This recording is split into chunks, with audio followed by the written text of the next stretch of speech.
Hormuz প্রণালী খুললেও নিষেধাজ্ঞা তোলা হবে না। শুধু প্রণালী খোলার বিনিময়ে ইরান একটি পয়সাও পাবে না। এই স্পষ্ট বার্তা দিয়েছেন মার্কিন পররাষ্ট্রমন্ত্রী মার্কো রুবিও।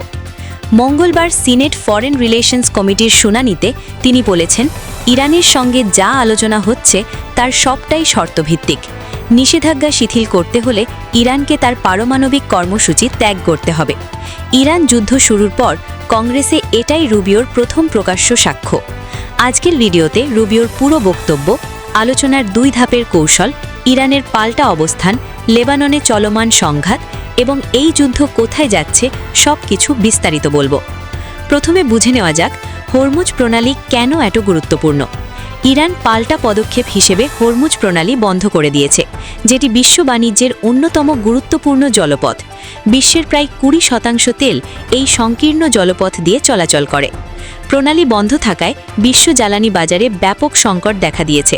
তেলের দাম বেড়েছে এবং আমেরিকানরা ক্রমবর্ধমান মূল্যবৃদ্ধি নিয়ে হতাশা প্রকাশ করছেন। ট্রাম্পের রিপাবলিকান সহকর্মীরা আশা করছেন নভেম্বরের নির্বাচনের আগেই প্রণালী খুলে গ্যাসোলিনের দাম কমানো যাবে। ডেমোক্র্যাট সেনেটর ক্রিস মার্ফি রুবিওকে চাপ দিয়ে জানতে চেয়েছিলেন ওয়াশিংটন ঠিক কী প্রণোদনা দিতে প্রস্তুত ইরানকে চুক্তির বিনিময়ে।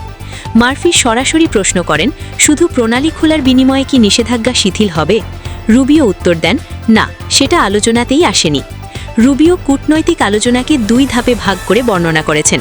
প্রথম ধাপে ইরানকে প্রণালী পুনরায় খোলার বিষয়ে সম্মত হতে হবে এবং সমৃদ্ধ ইউরেনিয়াম অপসারণ ও সমৃদ্ধিকরণে কঠোর সীমাবদ্ধতা বা বাতিলের বিষয়ে পরবর্তী আলোচনায় প্রবেশের প্রতিশ্রুতি দিতে হবে। বিনিময়ে যুক্তরাষ্ট্র ইরানি বন্দরে তাদের অবরোধ তুলে নেবে। রুবিও বলেছেন, যে কোনো চুক্তিতে যাচাইযোগ্য পদক্ষেপ থাকতে হবে এবং ইরান আসলে কিছু করার পরেই নিষেধাজ্ঞা শিথিল হবে, শুধু নীতিগত সম্মতিতে নয়। রুবিও স্পষ্ট ভাষায় বলেছেন, আমরা এমন একটা বিশ্বে বাস করতে পারি না যেখানে ইরান প্রণালী বন্ধ করে সবাইকে বলবে টোল দাও নইলে উড়িয়ে দেব। রুবিও সিনেট ফরেন রিলেশনস কমিটিতে সাক্ষ্য দিচ্ছিলেন ট্রাম্প প্রশাসনের প্রস্তাবিত পররাষ্ট্র বাজেটে 30% কাটছাঁট এবং সামরিক ব্যয়ে 50% বৃদ্ধির কংগ্রেসীয় অনুমোদনের জন্য। সিনেটর জিন শাহিন, ফরেন রিলেশনস কমিটির শীর্ষ ডেমোক্র্যাট, ইরান যুদ্ধ নিয়ে কংগ্রেসকে তথ্য না দেওয়ায় রুবিওর তীব্র সমালোচনা করেছেন। ট্রাম্পের নিজের রিপাবলিকান দলের মধ্যেও ইরানপন্থীরা তেহরানকে কোনো ছাড় দেওয়ার বিরোধিতা করছেন। রুবিও স্বীকার করেছেন, ইরানকে অতিরিক্ত তহবিলে প্রবেশাধিকার দিলে তেহরান সেই অর্থ অঞ্চলে ক্ষতিকর কার্যকলাপে ব্যবহার করতে পারে। ট্রাম্প 17 মে পর্যন্ত 5টি পূর্বশর্ত নির্ধারণ করেছেন।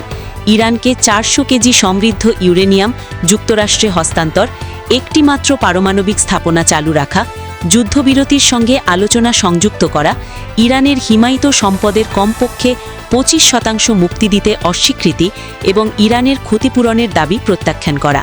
ওয়াশিংটনের কর্মকর্তারা এখন একটি বাক্যাংশ ব্যবহার করছেন, নো ডাস্ট নো ডলার্স, অর্থাৎ সমৃদ্ধ ইউরেনিয়ামের ধুলো না দিলে ইরান $1ও পাবে না।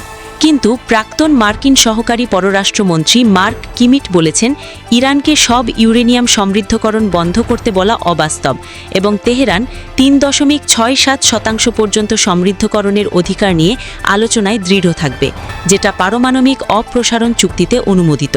রুবিও আরও বলেছেন, ইরান যদি স্বেচ্ছায় প্রণালী না খোলে তাহলে যুক্তরাষ্ট্রের কাছে অন্য বিকল্প আছে। তিনি যোগ করেন, প্রণালী বন্ধের ভয়ে যুক্তরাষ্ট্র যদি ইরানের বিরুদ্ধে পদক্ষেপ না নিত তাহলে ইরানকে কার্যত বেটো ক্ষমতা দেওয়া হতো এবং পারমাণবিক অস্ত্র তৈরির পথ খোলা থাকত।